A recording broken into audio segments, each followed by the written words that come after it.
Hello, and welcome to 100% Real with Ruby. Today, I have another episode with Nikias. Yes. Nikias well, he said it perfectly himself before we decided to do this podcast. And that's that so many of the posts out there, so many of the podcasts out there, they always highlight the fat loss journey. They're like, come with me on my aggressive cut phase. Come along with me and see my results on X.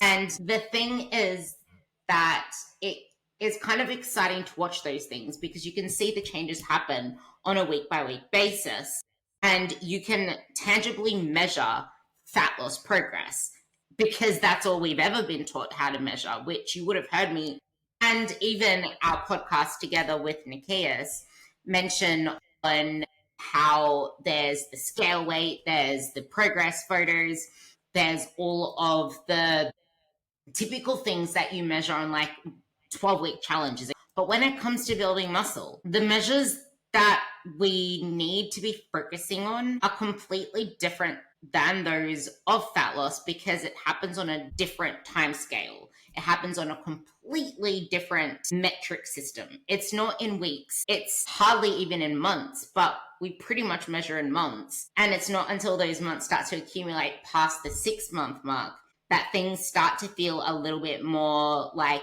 they are happening for you, but they don't usually feel like they're happening for you, which is where I want you to start because I know that you talk about the mindset of this, but they don't feel like they're happening for you when you're in the process of building muscle because you feel like you're getting fatter, you feel like you're bulking up. And especially from the female perspective, I know because of the transgender as well that this is something that is so atypical to females. But we feel like we're getting bigger. We feel like we're gaining more fat. We worry if maybe it's hormonal or maybe my biggest fear, you can bring in your one as well, but my biggest fear and my biggest story that I told myself is I gain so easily, but I gain fat easily. I don't gain muscle easily. I used to call myself an endomorph because I'm like, well, I gain fat easily, not muscle. So I'm not a mesomorph, but then there's no real such thing as body types anyway. There's like no such thing. So with that, we're going to be talking about our process with building muscle because I've done a 3-year build before. So I'm going to talk about that in reference as well. And me initiating my new process, which as we will come to get you to realize, you need a solid, predictable structure and routine to be able to build this off before you can have the confidence in it, which is where I'm coming from with first building a routine with my systems and showing up to training at a new schedule, which I'm still trying to force myself to get used to, and then being able to fuel for that. Go ahead. Ruby, first of all, thank you very much for having me back on your podcast. And hello, everyone. In case you don't know who I am an online fitness coach and a certified nutritionist. And also, as Ruby referenced, I am a transgender man. So just that we're all on the same page about this. Now, Ruby invited me to talk about, as she said, our process. And I thought, this is a perfect opportunity to talk about the fact that I have been in a muscle building phase in a surplus, so a bulk, since the beginning of October 2024.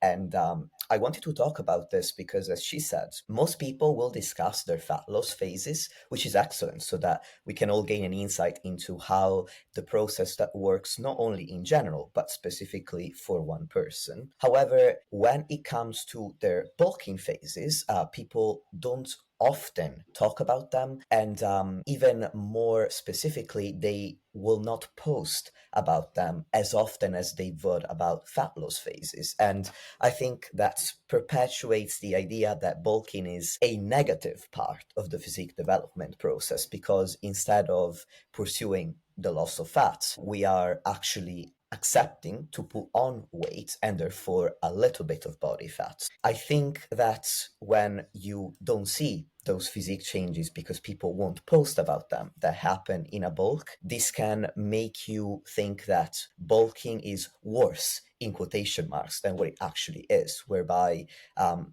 you might have heard so-called horror stories where people gain a lot of weight very fast, called, and these are types of bulks called dreamer bulks, because you don't see examples or very many examples of what the type of bulk that I would conduct might look like, a much more moderate approach to bulking that is more effective according to the evidence, then you might be led to believe that you need to be afraid of bulking, and that makes you less likely to do it. So I thought, all right, if we're going to talk about our own process, I'm going to share my own story about bulking. So where I'm going to start is where I was at the beginning of October when I decided to start this bulk. So I had just undergone top surgery. So at the end of August, I had that operation, and then I was out of the gym for 6 weeks in order to recover. Leading up to the operation, so from the start of 2024, around the end of January 2024, up until the operation, I had been through a cycle of two mini cuts between the end of January and the start of March, about 6 weeks, and then one just before the operation. And then in between, I had undergone a period of maintenance and about 4 months in a surplus. The maintenance phase was very short. And this was because I still wanted to build as much muscle as possible, but I also wanted to be pretty lean for surgery, because the leaner that you can be for that particular surgery, the easier it is for the surgeon to sculpt your chest. Hence why I introduced the two mini cuts. Now, since I was that lean and I maintained that leanness throughout the 6 weeks that I was recovering, I also obviously lost a little bit of muscle, and my body underwent the opposite of body recomposition, where without training for 6 weeks, I lost a little bit of muscle and I put on a little bit of fat, even though my weight didn't change. By the end of the 6 week recovery period, I was really excited to build as much muscle as I possibly could, because I had been waiting for that surgery since 2018, which is when I found out about it. So the waiting list is very long in the UK. I was lucky to have it, in the time that I had it. I could have waited even longer. Some people do. So all of my training, my entire bodybuilding journey had been geared towards being ready for this surgery. And especially between January and August, the entirety of my nutritional phases were geared towards being ready for that particular day, meaning that I had felt a little bit stifled and in my potential to build muscle, because I had this date by which I needed to be a certain degree of leanness. So once the date was done, I had the surgery done, and I just had the rest of my life open in front of me to build muscle. I was like, hell yeah. And I really wanted to start. So, in order to discuss how I go about it, first I want to clarify that while in general the process is the same, the principles behind the process of bulking are the same, I will apply them differently depending on the individual. So, when you hear my story, I will do my best to characterize how my body works, but bear in mind, whenever I might not say it explicitly, that it is implied that this is just my own individual process.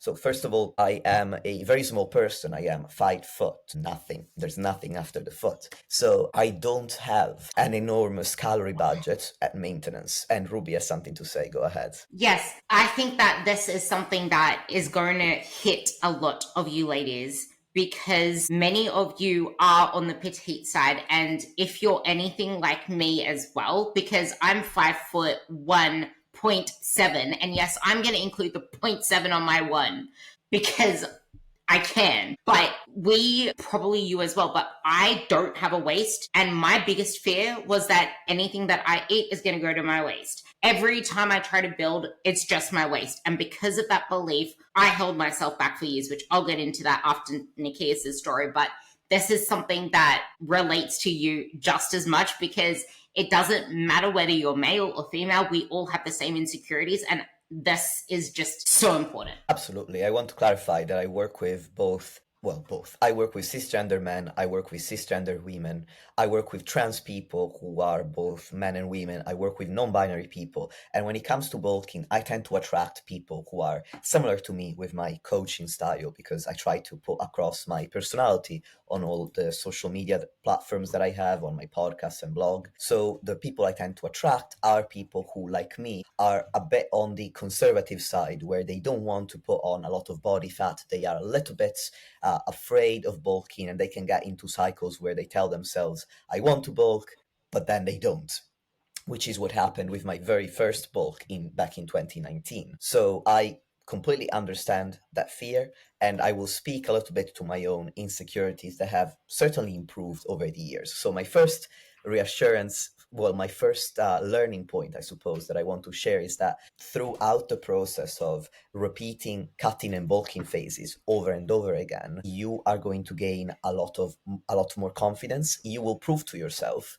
that you can lose any fat you gain with the fat loss phases that you will be doing. And you can also prove to yourself that you're not going to go off the rails just because you have more calories available in a bulking phase. And you can be just as focused as you are in a fat loss phase and get really great results. Going back to my story, since I am small, I have a relatively small calorie budget, and I'm not an athlete. I am an online coach who works from home. I am relatively active in that I aim for 12 to 13,000 steps per day on average every week. And I also lift weights 5 days per week, typically. But I am not one of those people with incredibly fast metabolisms where when I'm bulking on 3,000 calories. I'm not even bulking on 2,000 calories most of the time. And in fact, if anything, without meds, my metabolism would be underactive because I also suffer from, well, it's not exactly hypothyroidism, but it's an underactive thyroid in that I'm always on the brink of hypothyroidism. So I take medication to make sure that I am just right above that, essentially. So for all these reasons, when I started my bulking phase, I usually take a very simple approach whereby I increase my caloric intake by about 100 calories because I know that in many cases that's enough to move the needle for me. And then an important difference between a fat loss phase and a bulking phase is that when you're bulking, you are going to see changes in muscle growth much more slowly, as Ruby pointed out. And when I say see, I don't mean literally. You may not be able to see muscle grow on your body as you can see fat loss occurring. But what I mean is that when you're looking at tracking your data,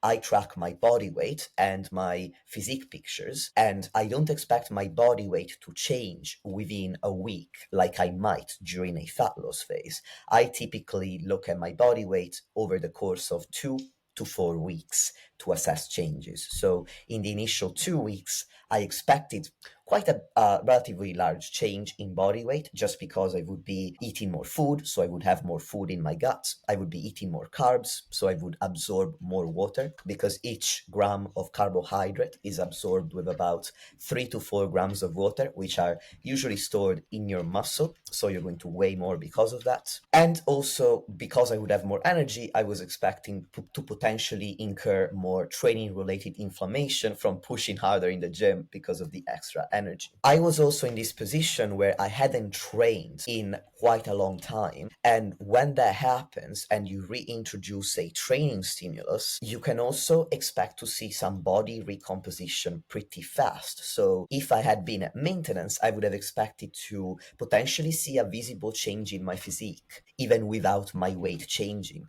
As in, I would have expected to see my muscle coming back on and the little bit of fat I had gained to within the span of 2 to 4 weeks, because that's the power of body recomposition when you haven't trained for a while. Since I was in a surplus, I was then prepared to see an even faster rate of body weight gain that I would have anticipated because I was adding that extra bit of nutrition. Well, let me rephrase that. I was not only training again and stimulating my muscles to grow, I also included not maintenance calories, but an extra amount of calories just to feed those muscles, so to speak. So I expected even faster changes in the realm of increasing my body weight. And then once those initial 2 to 4 weeks of getting back into training and experiencing this body recomposition settled, I expected to settle into a more moderate rate of change in body weight, which for me, over the course of the last, let me count first, November, December, January, February, March, April, May, June. It's now 8 months that I've been in a bulking phase. I have gained a total of 10 pounds. So for me, it's been a little bit over a pound per month that my body weight has changed. Essentially, it's been a change of about 1% of my body weight per month, which is excellent because I usually aim for me and my clients to gain between 0.5 and 1.5% of their body weight per month. roughly. Having said that, there are cases when I don't worry about it so much because I also monitor in terms of data to track your progress. I monitor body weight, but that's the data that I'm less attached to because the scale weight will not differentiate between fat loss, or rather fat and muscle. The data I am more attached to when it comes to a bulking phase are training performance, because the most reliable proxy for muscle growth that we have is progressive overload over time. So I want to see, are your lifts across the board going up in terms of weight and or reps over a number of weeks and months? It will depend on how advanced you are. The more advanced you are, the slower your progress. Although the difference is, if you already have been through a bulking phase before, or if I've coached you through one, we will know that typically I see your rate of progress go up slightly in a bulking phase versus a maintenance phase, a maintenance calories, or a fat loss phase, because of the extra calories available and the extra energy. So I am looking also for that slight difference.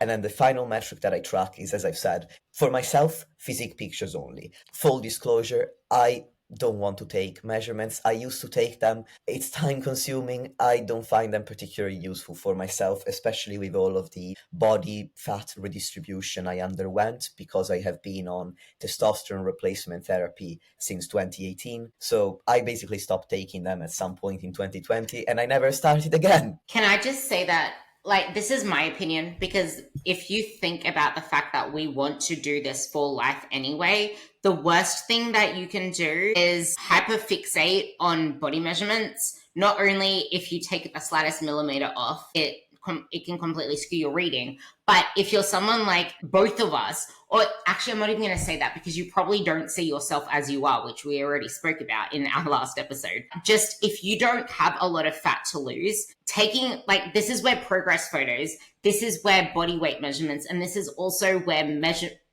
tape measurements are the worst proxy for anything, because your body hardly changes. Like the scale weight, yeah, okay, if you're okay with actually chasing it upwards, which that could be a great one as well, but many people aren't. It's just, what I'm trying to say here is tape measurements and photos are the worst thing that you can go off in a building phase because it is such a slow process.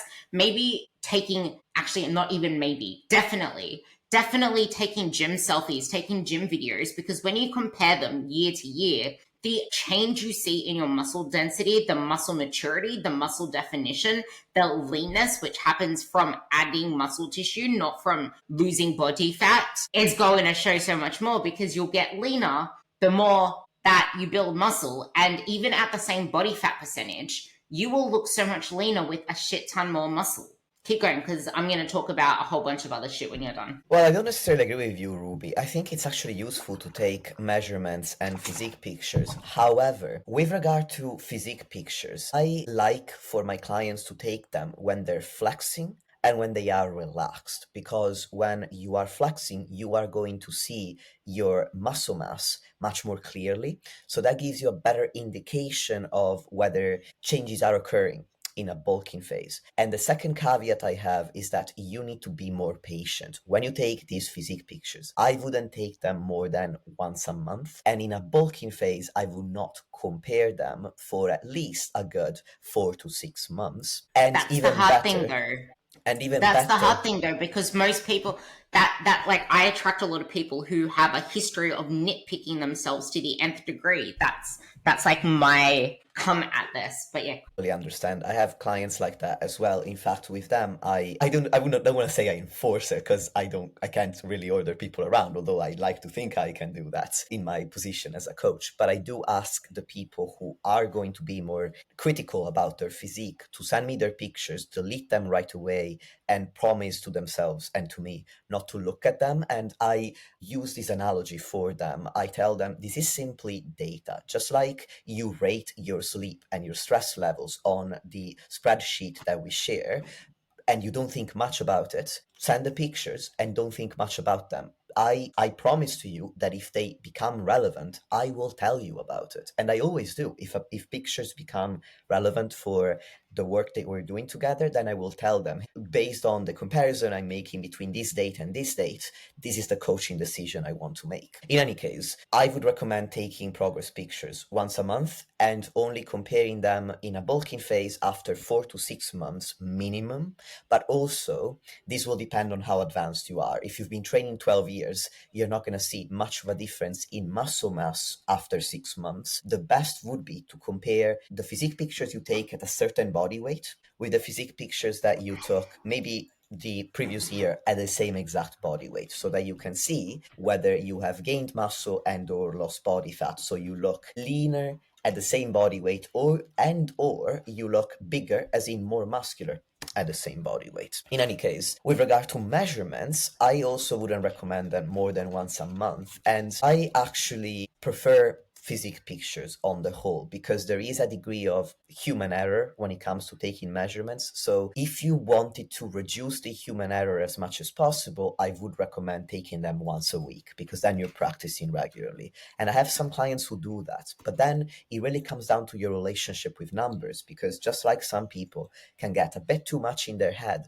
about the numbers on the scale, some people get equally in their head about the numbers on the tape measurements. And ultimately, if that's what's happening to you, then you want to dial back the frequency of the measurements, but then you will need to accept some degree of measurement error. And in a bulking phase, I also don't particularly trust measurements, because what you're going to see is an increase in measurements due to a small accumulation of body fat, but also due to extra swelling, usually from the extra water and carbohydrate in your muscle, as well as swelling from training-related inflammation, from training as hard as you can when you have that energy in a surplus. So my preference goes towards body weight on the scale weight, and physique pictures. Body weight just to track the trend over the course of the month, and rather than the difference between muscle and fat, which the scale can't capture, and physique pictures to track what your physique looks like month to month. And I'm gonna just, I don't know what you are about to go into, but I feel like this is a really important time now to kind of interject with this particular thing, because I feel like I don't want to harp on too much about measurements and progress metrics, because I feel like we still give too much, we give way too much air. Like we probably should have left that for the end of the podcast, but the reason I'm saying this is because you listening to this, what we just mentioned doesn't matter a thing. Like, I don't even care about those photos, I don't care about those measurements, and I know that he wouldn't either. We already know, like, if you're not following the process of building muscle, you can't expect any of those metrics to change. It's just like waiting for seeds to sprout when you don't even know that the seeds have pretty much died, because you never actually tended to them past the first month, because it's not germinating. I can't like see anything happening. I can't be bothered watering it anymore, because nothing exciting was happening for the first month or the first 8 weeks or even the first 12 weeks, like you would see in a fat loss phase happen in the first 4 weeks, because you would, if you actually do the process that we both spoke about on our last podcast together, you would see amazing fat loss results in your first month. Amazing, because you set it up for the right thing. You got rid of diet fatigue. So that's what you expect, but you can't expect that same thing when you're going into muscle building, and you can't expect to see amazing flowers blooming everywhere if you haven't actually watered it, despite not seeing much change, which is why we need to actually get clear on what you should be tracking more than anything else. And that's not anything to do with your body. It's got to do with what you're writing down in the logbook. It's got to do with what you're filming in the gym, because it doesn't matter how much you're increasing your squat if you never actually filmed your squat to only realize that you weren't actually squatting. You were bouncing up and down about a 1/4 inch. Like, check your form, standardize your form, improve your form, do things that are tailored towards the outcome that you want, because then you can actually expect to see change. Because it's kind of ridiculous to expect to see your hamstrings change when your hinging has never got improved. Like, you never improved your hinging.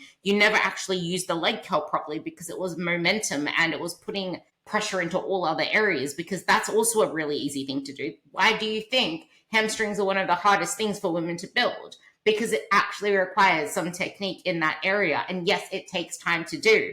And that's the point. It's so rewarding if you realize you can't expect to see this lean, defined physique if you haven't built that lean first. And all of that comes down to the logbook. And if you see, like, it probably just doesn't even cross your mind either, because you train naturally really freaking hard.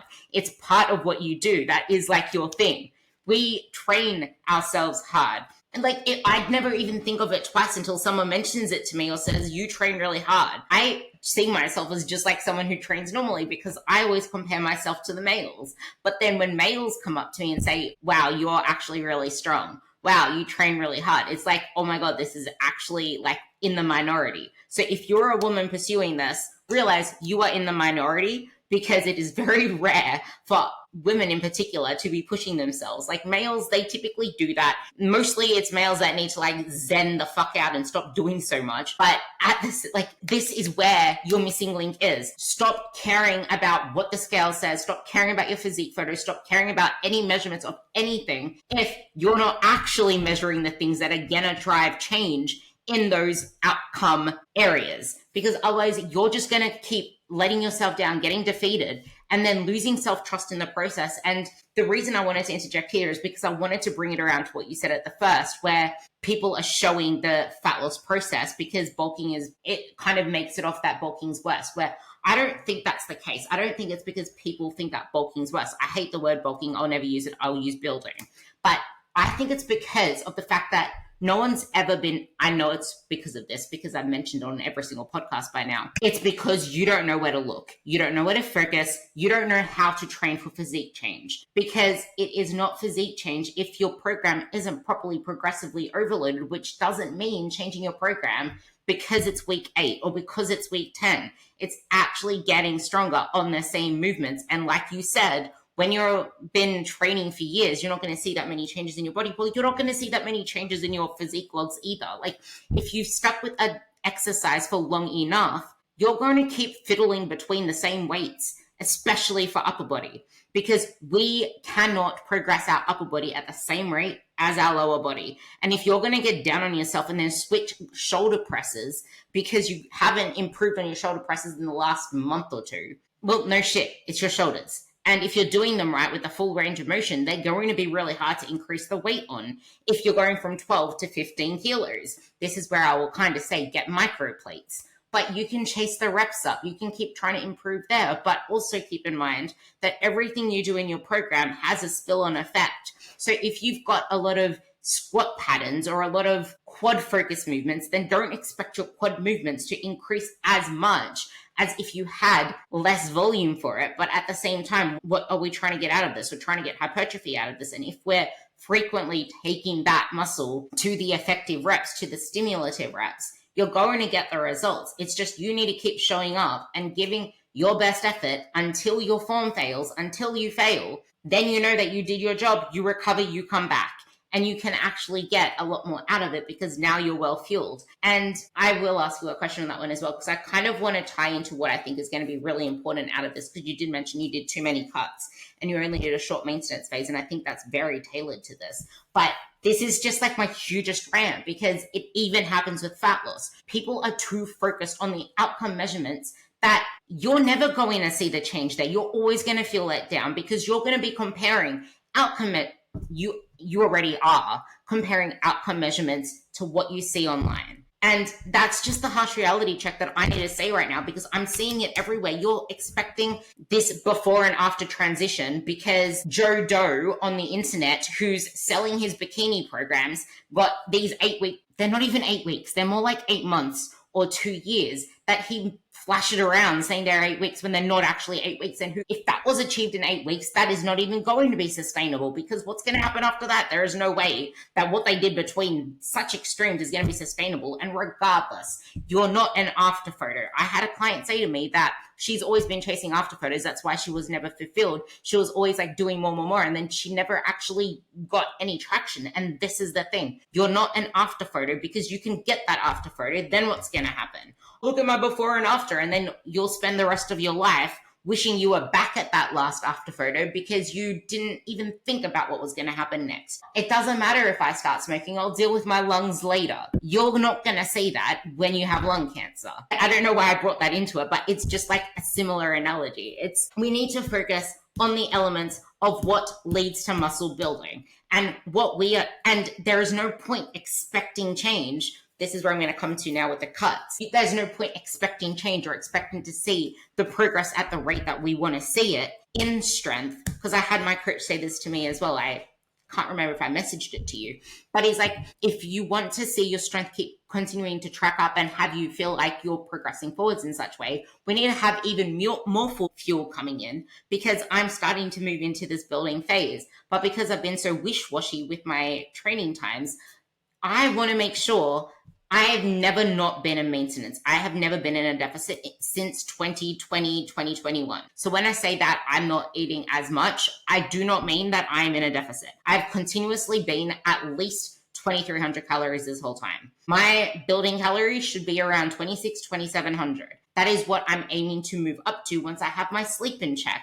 once I have my schedule in routine, and once I'm actually fueling around my workouts, because that kind of fell apart when my training schedule changed. So now I'm like, I want to bring it back. I need to prioritize my sleep, because there's no point trying to build muscle if you're not, well, always try to build muscle. There's no point trying to do it in a surplus until your sleep is in check, because that isn't going to be optimal for building muscle the best way possible. Although I wouldn't be totally against it if you pushed more of an aggressive maintenance. Just make sure that you try to get some form of system. You're getting at least 6 hours of sleep, and you can lean on these habits to allow you to trust yourself, because most of the time we cut ourselves short out of a building phase, or we end up feeling like we're gaining too much fat, that we then do some stupid reaction to it and then stop ourselves from ever getting to where we want to be.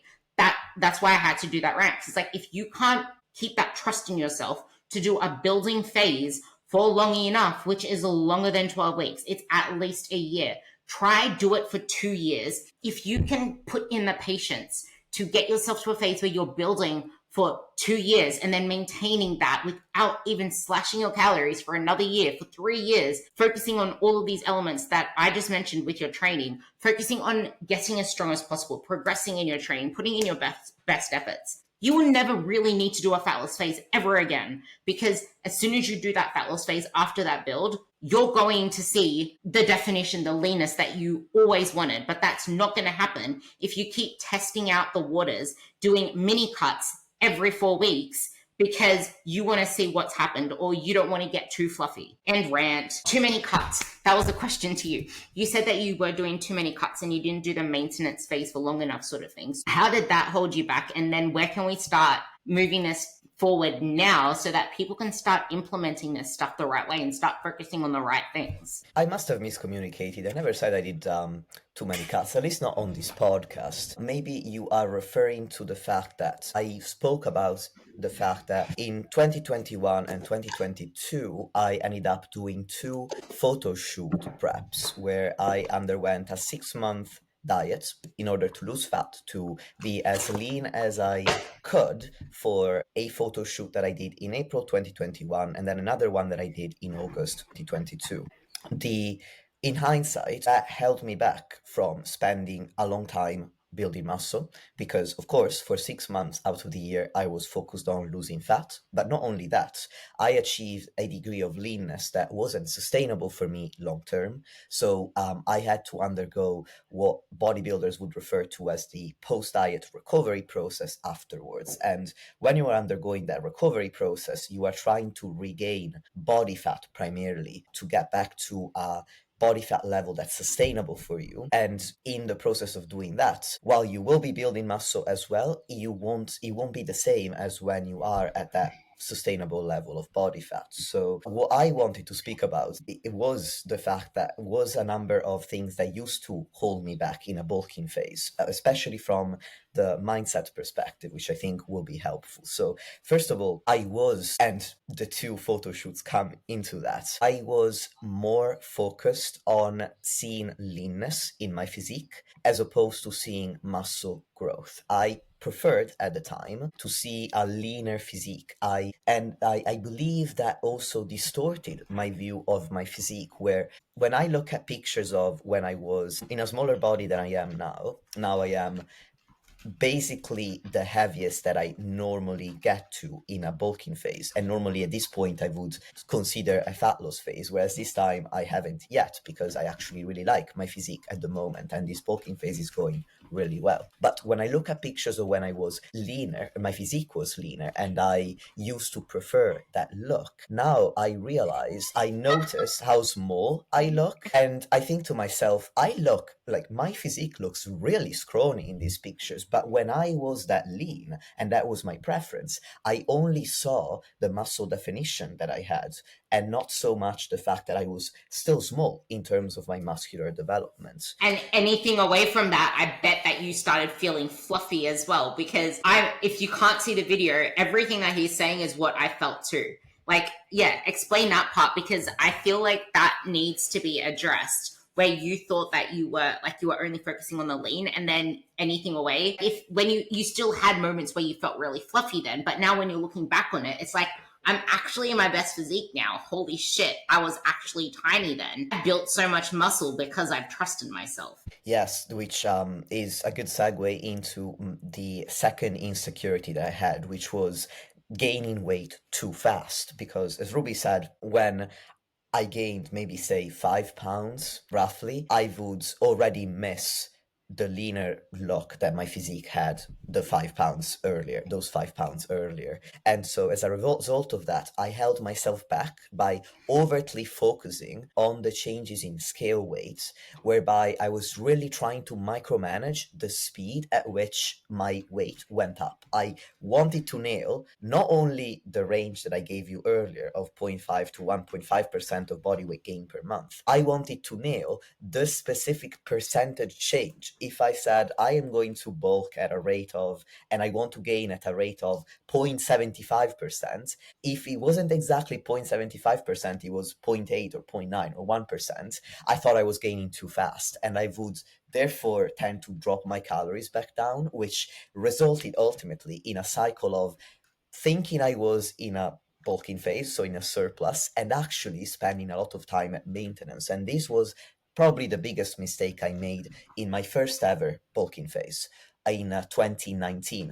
And then in November, I thought, all right, now I want to go into a surplus and build muscle. I wasn't actually in a surplus until June 2020, 2019. So I spent 6 months telling myself that I was going to be in a surplus, and then because I was gaining, in quotation marks, too fast, I dropped the calories back down to what ultimately was maintenance. Then I injured myself in May, so I was out of the gym for a month, and finally in June I was like, fuck this, I've waited far too long pretending that I was bulking, now I'm going to actually bulk. And I spent the following year and a half cycling through primarily a surplus with the odd week or so at maintenance calories. And that's when I really started seeing changes in my physique with respect to gaining more muscle. So these have been my two main insecurities for the entirety of my bodybuilding journey. Because, in case you don't know, I come from a background where I had an eating disorder when I was a teenager, and that was anorexia nervosa, because I was overweight.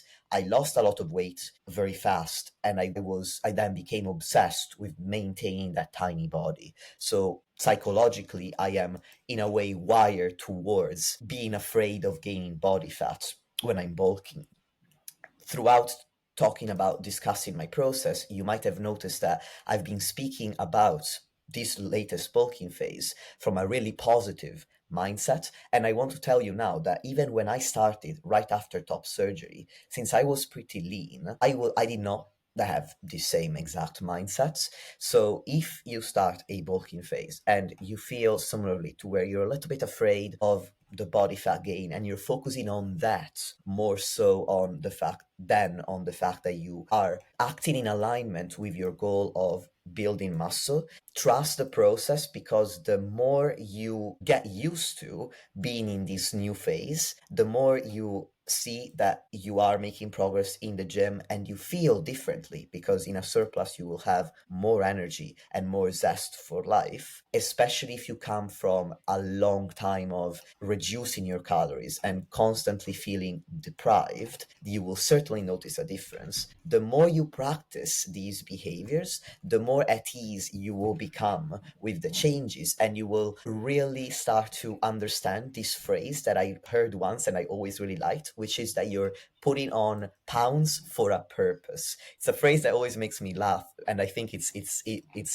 really telling, in that yes, you at first you will tell yourself, I want to put on muscle, I will accept it reluctantly, the change in body fat. But the more you get used to the process, the more you believe what you said. At the start, you might fake it till you make it, but then you actually make it, and you become a lot more comfortable with the process that you are going through, because you know that it's aligned with your goals and it makes you feel good. It doesn't only lead, you basically stop focusing so much on waiting for the muscle growth to show, and you start leaning into how enjoyable it is to pursue growth instead of continuing always pursuing getting smaller and leaner, which has its place, but if you obsess over it, then it can wear you down ultimately. I actually love the fact that you mentioned that, because I feel like so many of us expect to feel amazing when we just start eating more and when we just start on this building phase.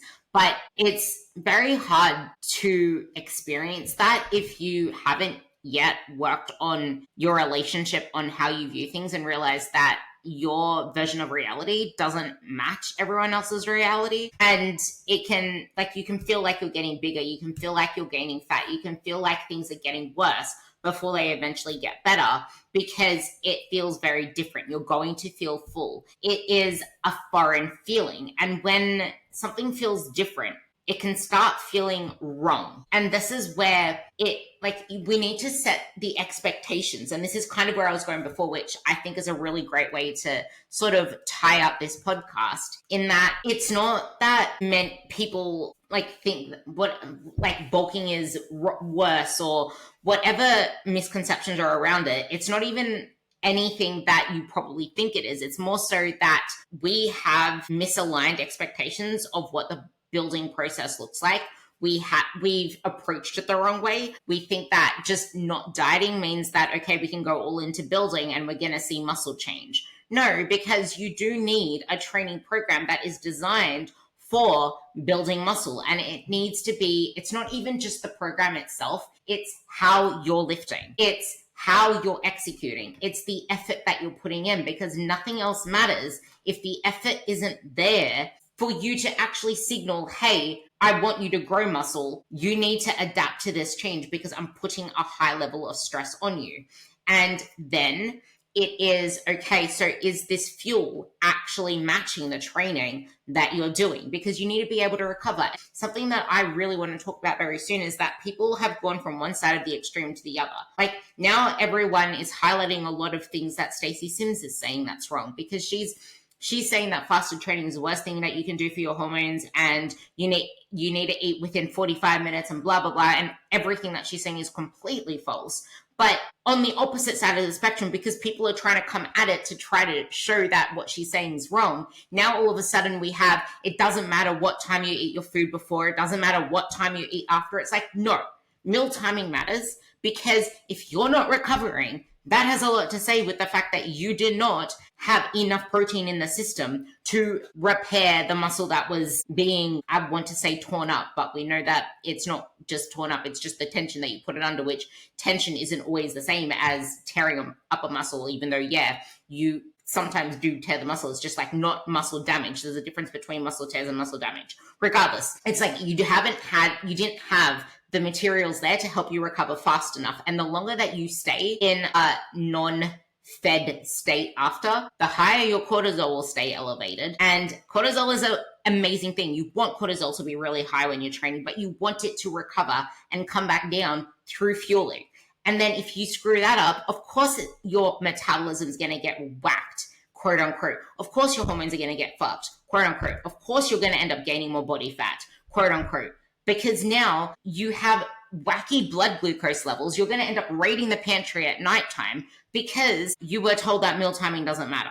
And if you were training hard, you probably weren't training hard to the absolute level because you didn't fuel yourself properly before it.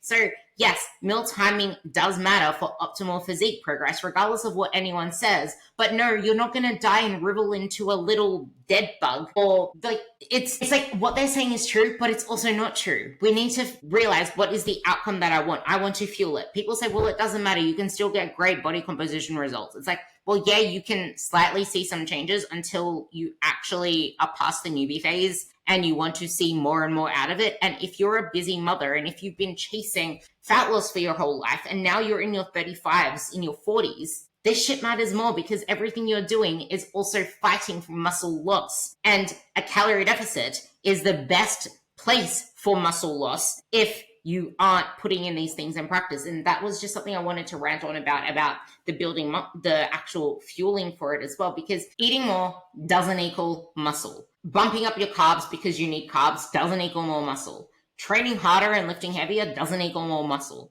It's how does it all come together? What does it actually look like in the system of a strategy that progresses over time? And what is your meaning of progressive overload? What is your meaning of training hard? How is your extra carbs and extra fuel helping you do the very things that we need to get the results that we want? Because you can't expect results from it unless you do that.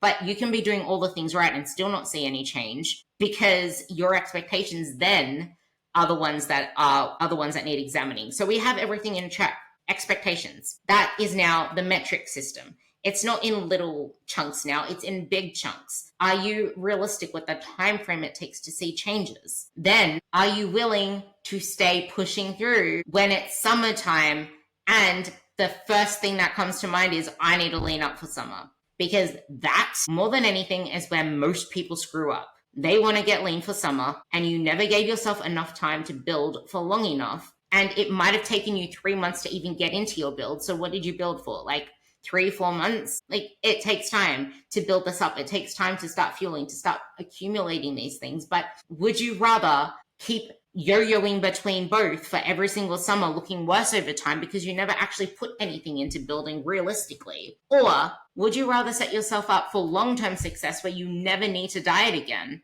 because you did it right, you built the muscle, and now you're realizing all this time along, when you look back at yourself, holy shit, I was keeping myself stuck. What a bloody mungan. Let me build on what you just said, Ruby, to give the dear listeners some practical applications of what we discussed, and then I'm going to have to wrap up the conversation together. So, what I want to close on, based on riffing off on what Ruby has just spoken about, is how to go about the process of building muscle in a surplus. So the actionable steps you want to focus on. And then I have some reflections to make on how the process is going to look like and what matters and what may not matter as much based on the comments that Ruby brought up about Stacy Sims, for example.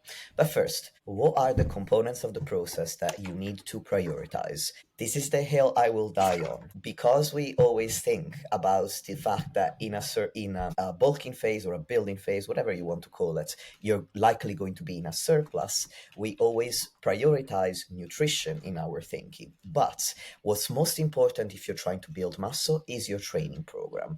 Training is the only stimulus for muscle growth that we know of right now, apart from steroids. So your training needs to be your top priority if your main goal is muscle growth. So the most important priority when it comes to training is your consistency. Therefore, you want to identify a number of training sessions per week that you are able to stick to consistently, which doesn't mean you can never change them. If there are phases in your life where you can train 5 times and phases where you can only train 4, you can shift between the two frequencies, no problem. What's important is that within the specific phase of life that you're looking at, you nail down a consistency, a training frequency that you can stick with. Now, once you have nailed your consistency, which is always the utmost priority. In order to build muscle, you need to have targeted form to train the muscles that you want to grow. You need to train close enough to failure, leaving 1 to 2 repetitions in reserve before hitting failure, or you want to hit straight up failure. It will depend on the person. And on some lifts, it will even be enough to hit around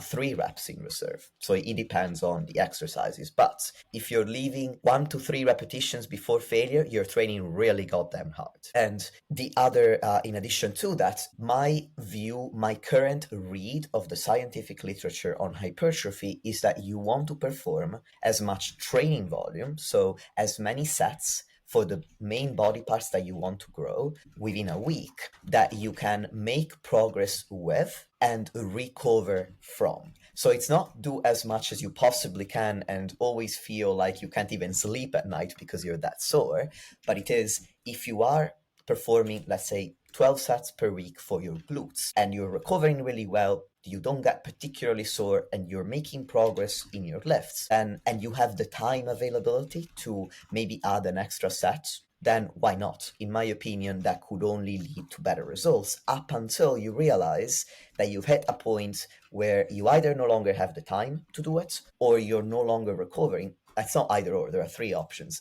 You're no longer recovering, you don't have the time, or you are no longer seeing progress with regard to progressive overload, so more reps and or more weight over time. So training needs to be your top priority, and within the big category of training, these are the other priorities. Whereas from the perspective of nutrition and lifestyle, the main priority is to be in a surplus, because if you want to gain muscle at the fastest rate possible, being in a surplus will aid that. It does not stimulate muscle growth on its own, only training and steroids do that, but it will aid the process of building muscle. Beyond that, the second most important component will be protein, because protein is, as everybody knows, the main building block of muscle. And from a lifestyle perspective, you want to do the best that you can to manage your stress and to get enough high quality sleep. There are other components that can play a role. For example, eating enough before and after training can play a role in your results. But the point that I want to end the podcast on is that the degree to which this matters depends on your personal priorities. Because so far we've used terms like maximizing muscle gain, maximizing physique change, minimizing fat loss. These are really extreme terms. There's also a spectrum within that, where you might not want to maximize muscle growth, and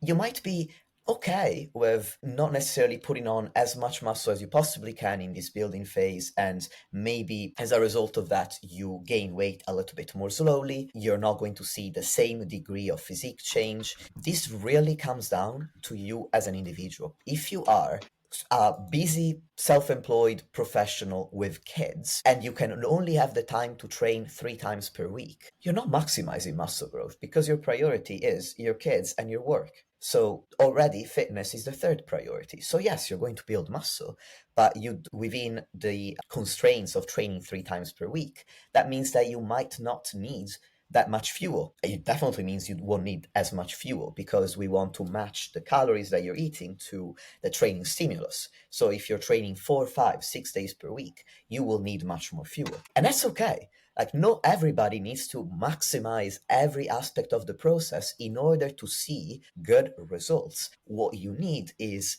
the right guidance, the right coach who will give you appropriate expectations, to where when I have a client who tells me, I really want to build more muscle, but I can only train 3 days a week for an hour, I will tell them, fine, but then you need to expect that your changes will occur much more slowly, because you do not have the time availability to do any more than this. Or if somebody tells me, I really want to build muscle, but right now I can only really get 6 hours sleep per night, I know I need more. basically, for my sleep to be optimal, I will tell them, that's okay. We need to accept that in that case, I might not put you in the same surplus that I would put you in otherwise. It will be a smaller one, because if we were to be in a larger surplus, there's the possibility that the way that your sleep is right now, and obviously depends on how bad the sleep actually is, but let's say it's bad enough to concern me. If I put you in a larger surplus, then we would be likely seeing a bit more fat gain rather than muscle growth than you would be comfortable with. That's why we're holding back on the surplus and keeping you in a smaller one. We don't necessarily need to stay at maintenance. In some cases that's necessary, but not always. In essence, what I'm trying to say is that you don't have to go from zero to hero. There is a spectrum of a gradation in the targets that you are going to set yourself, which depends on your own individual constraints. And everybody has constraints, and everybody has a different view, have different priorities regarding their physique. And that's fine as long as you get realistic expectations about what that is going to look like with regard to the results that you get, whereby I try my best not to hype up a client and tell them that they're going to build as much muscle as is possible for them. We're not going to meet their muscular potential if they have a lot of constraints that make me think that we won't. Because if you set yourself up with this mismatch between expectations and reality, you are going to eventually hold yourself back because you get discouraged, just like Ruby has spoken about plenty. So this is where I want to end the podcast. I wanted to give you these realistic expectations. I wanted to give you a little bit of an insight into what matters the most in this surplus phase, if you choose to undergo it, and also hopefully my own personal story of my process, which was my first time sharing actually, so it was quite fun to do, gave you a little bit of an insight into how my own brain works, for example, because even coaches have insecurities, and also how your own mindset might change as you go through the process itself and what you might want to expect. I absolutely love all of this because that summed it up really nicely. You need to be able to zoom out and have the awareness to ask yourself, is what I'm doing adding up to get the results that I expect to see? Because if you want to see this physique that you've been chasing your whole life, then it makes sense to trust a kind of different process, whereas it's not really all that different. It's just that you need to trust yourself to go all in for long enough to build the muscle that you want, but you need to stop focusing on the wrong stuff and start focusing all in on the training, because it's training that builds the physique. Nothing else you do is going to sculpt muscle. You can't sculpt muscle from eating food alone or from protein alone. It needs to be built. So with that, I hope you enjoyed this podcast with Nikias and I will put everything down below. And if you have any other questions regarding building muscle, do let any of us know and we will respond to you because we are responsive, and you will hear me on the next podcast.